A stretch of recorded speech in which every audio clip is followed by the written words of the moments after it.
Good morning, folks.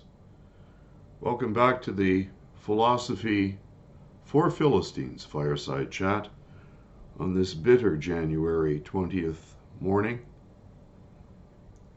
I was inspired to make today's vlog based on a podcast I heard by Dr. Gad Saad, who mockingly was apologizing for congratulating Dr. Peterson on his retirement from his professorship at U of T. I have some thoughts that I need to share regarding that. Just want to make sure it's still running here. Yeah, it is. They have declared war against civil society. And since they brought the war to us, into our very homes, we are given two choices. We can admit defeat or wage war against this attack on Western liberal values and free market individual economic liberty, called derisively by the radical left as capitalism. The vlog attached to the notes in this particular vlog is a must watch. It is entitled D.I.E, that's diversity, inclusiveness, and equity, must die, by renowned author and clinical psychologist Dr. B Peterson. In it, he explains why he was forced to leave U of T in spite of loving his job and being committed to his students to maintain the highest possible academic standards. A sentiment the vast majority of his students, both undergrad and postgrad, shared with their caring mentor and learned professor.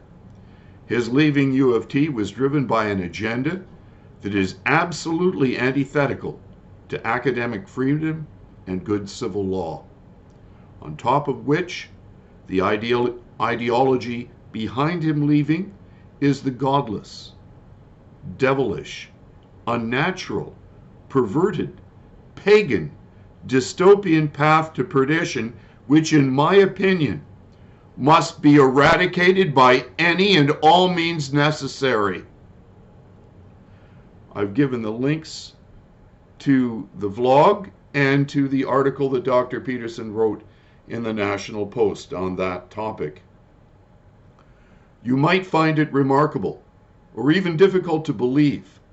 The lectures, personal slights, and accusations I've received from some of the leading cultural, diplomatic, bureaucratic, and political elite, as well as from award-winning musical luminaries and publicists who have labeled me everything but a tin sandwich blowing, roots music loving, Angelo sex-stoned anti-authoritarian, even as they insisted that their version of social engineering was the epitome of right thinking.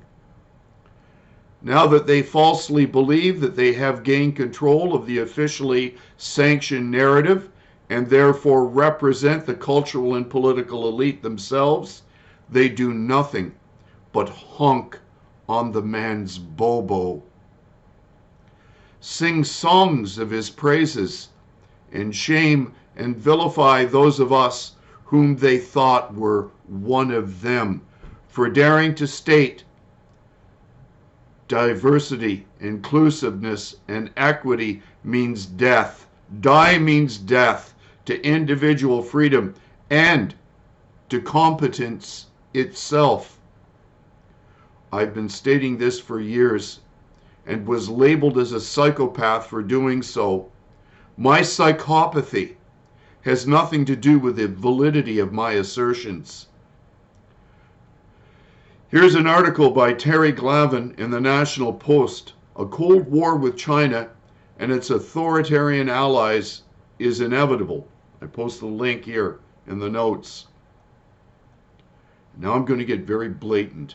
If I have left any room for wondering where I'm going with this, You sons of a bitches who have not only ignored my constant warnings about cancel culture, the diversity, inclusivity, and equity religion corrupting all our institutions, and your moronic woke ideology eroding the very foundations of civil society, while personally insulting me for warning you where your ideology possessed stupidity was leading us, in particular into a relationship with the CCP and its laboratory in Wuhan, where Pfizer-BioNTech was engaged in gain-of-function experiments that the West helped to fund.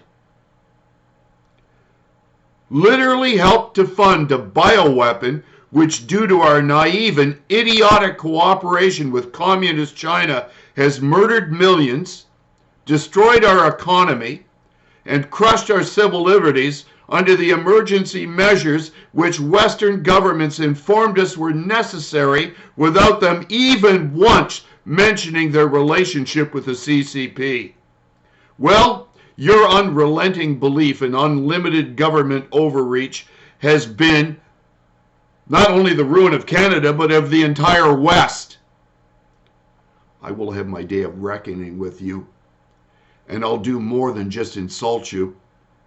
I was asked, what will you do with more freedom?